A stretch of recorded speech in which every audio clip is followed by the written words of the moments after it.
donde están la magistrada María del Carmen Alanís, el magistrado Constancio Carrasco, Flavio Galván, Manuel González Oropesa, Salvador Olimpo Nava y Pedro Esteban Penagos, Alejandro Luna Ramos recientemente, digo, con mayor antigüedad en el tribunal también. A mí me parecen una integración que ha dejado muchísimo que desear y que incluso ha pues destruido parte del trabajo que realizó la anterior integración. A mí no me va a dar tiempo de abordar todos los temas que yo quería compartir con ustedes, pero me permito comentarles que un libro de mi autoría está a punto de publicarse por el Instituto de Investigaciones Jurídicas y por RUA. Se llama Una teoría sobre la nulidad de elecciones y pues se los comento porque, insisto, no voy a poder abordar todos los temas que quería. Pero debo comenzar diciéndoles que desde mi punto de vista o desde mi experiencia, yo he leído infinidad de sentencias del Tribunal Electoral, no solamente por mi trabajo, sino pues por mi interés académico. Yo no podía esperar nada de este Tribunal Electoral.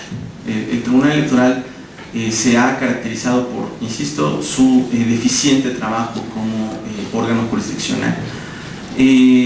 Incluso hay personas que han llamado lo que hace el Tribunal Electoral el garantismo espurio. Esto no crean que es un partido político. El garantismo espurio es como define Pedro Salazar, un investigador de los más respetados de jurídicas, a lo que hace el Tribunal Electoral del Poder Judicial de la Federación. Me permito darles un ejemplo del garantismo espurio de este tribunal. El Tribunal Electoral generalmente cambia de criterio dependiendo de la persona a la que juzga. Esto es algo terrible de decir sobre un tribunal. Cualquier abogado y sobre todo cualquier juez podría decirles que pues, lo importante de que un juez sea quien resuelva un caso es que haya al menos un nivel de previsibilidad en sus decisiones. Por eso es tan importante la jurisprudencia, por eso son tan importantes los precedentes. Y de hecho algunos jueces dicen, bueno, es que al menos hay que tener consistencia en el error. No se pueden estar cambiando los criterios a cada rato. Si nos equivocamos tenemos que mantener ese criterio porque ya lo aplicamos en otros casos, y si no, entonces no tiene sentido tener tribunales. Si el tribunal un día va a resolver una cosa y el día siguiente va a cambiar de criterio, pues eso no es un tribunal. Eso es lo que es el Tribunal Electoral mexicano. El Tribunal Electoral, por ejemplo, en 2009 estableció el criterio de que durante el periodo de precampañas no se podían difundir informes de gobierno. Incluso sancionó a varios partidos políticos, y en concreto más bien a legisladores que habían realizado, digamos, informes de su tarea legislativa en el periodo de precampañas de algunas elecciones. Y sin embargo, en 2010, cuando el gobernador priista del estado de Hidalgo realiza un informe de campaña y lo comienza a difundir masivamente en medios de comunicación, fue su quinto informe de gobierno. Por cierto, les dejo nada más de nota, recuerden quién era el gobernador de Hidalgo y quién es ahora ese gobernador y qué va a ser el próximo sexenio.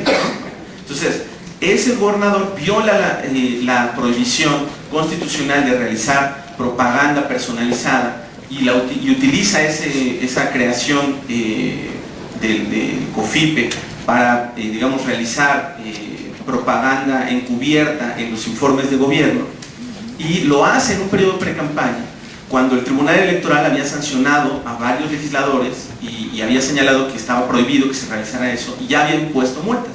Pero como se trata de él, ahí no lo sanciona. Y es más, cambia la jurisprudencia. Y ahora el Tribunal Electoral suspendió la jurisprudencia que había establecido para que los gobernadores y los legisladores y el presidente y todos pueden hacer ahora sí informes de gobierno personalizados, incluso en el periodo de precampañas. Eso es solo un ejemplo, pero hay muchísimos. Les insisto, en el libro, en mi autoría, los podrán consultar. Este tribunal es, en ese sentido, pues sí, una muestra de lo deficiente que es el sistema jurídico mexicano. Para entrar en materia, la calificación de la elección en realidad es un tema complejo. No es solamente la sentencia que desechó el juicio de inconformidad promovido por el Partido Progresista, como se le llamaba siempre el recurso madre de ese movimiento progresista. En realidad, la calificación de la elección se da en varias sentencias. Incluso el propio tribunal emite en diferentes sesiones las resoluciones que van desechando las impugnaciones en contra de la elección.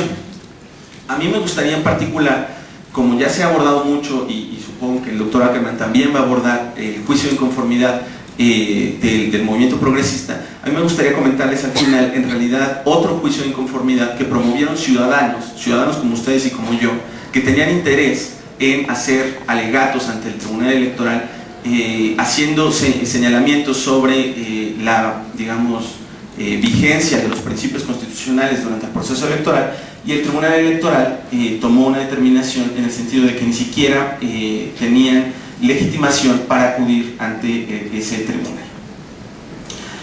Pero bueno, todas esas sentencias van dando forma a lo que fue al final la declaración de validez de la elección.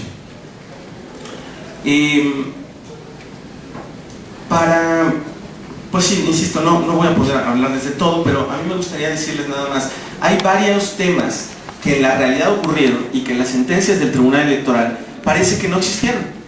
Por ejemplo, el primer debate presidencial, digamos, uno de los temas más importantes en cualquier democracia tendría que ser el debate de las ideas, ¿no? La presentación de los proyectos, el momento en que se van a confrontar las propuestas.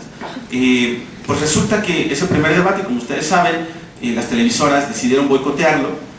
Una de ellas ni siquiera lo transmitió, la otra lo transmitió por una señal que no tenía cobertura nacional. Debido a esa decisión de las televisoras y debido a la concentración del espectro radioeléctrico en México, más de 16 millones de personas no pudieron ver el debate presidencial, el primer debate. Y esto para el Tribunal Electoral no existe. No merece ninguna consideración, no amerita ninguna reflexión. No importa si 16 millones de personas no pudieron escuchar las propuestas de estos candidatos a la presidencia. No afectó en ningún sentido, ni para bien ni para mal, el resultado de la elección, porque pues en la sentencia no existe, ¿no? Y como ese tema no existen muchos otros. Por ejemplo, el cumplimiento de las pautas y el retiro de los spots. Se dice en general que se cumplieron en un porcentaje muy alto, pero por ejemplo, el Tribunal Electoral ordenó el retiro de varios spots de las pautas por ejemplo, considerarlos calumniosos. Recuerdo alguno, y ustedes recordarán otros, en el que en un evento se tomaban extractos de uno de los candidatos en Tlatelolco y se le presentaba como un candidato que llamaba a la violencia, cuando evidentemente se estaba manipulando el discurso y se estaba falseando lo que estaba diciendo ese personaje. El IFE ordena que se retire, pero el retiro le toma casi una semana a las televisoras y a los concesionarios realizarlo. Eso, por ejemplo, tampoco amerita alguna reflexión. Eso no le parece una irregularidad al Tribunal Electoral. Eso pues no pasó, no ocurren esas cosas. Para el Tribunal Electoral lo único que tenía que ocurrir, su trabajo era simplemente escuchar lo que decían los inconformes y pues responder así, pues no lo has probado, no lo has probado, no lo has probado, se acabó, ¿no? Esto es la función del Tribunal Electoral. Y en ese sentido, pues sí, hay una reflexión importante que tenemos que dar. ¿Cuál es la función que esperamos de nuestros tribunales? Evidentemente, si lo que esperamos es que sean tribunales de estricta legalidad, pues a lo mejor el Tribunal Electoral está cumpliendo, al menos mínimamente, su trabajo. Yo les insisto que no, porque esos cambios de criterio que se dan en meses, incluso a veces en la misma elección se resuelve en un sentido un caso y en la misma elección en otro sentido un caso con las mismas características. Entonces, el Tribunal Electoral de verdad es una cosa bochornosa. Yo creo que es muy lamentable el desempeño que ha tenido hasta ahora.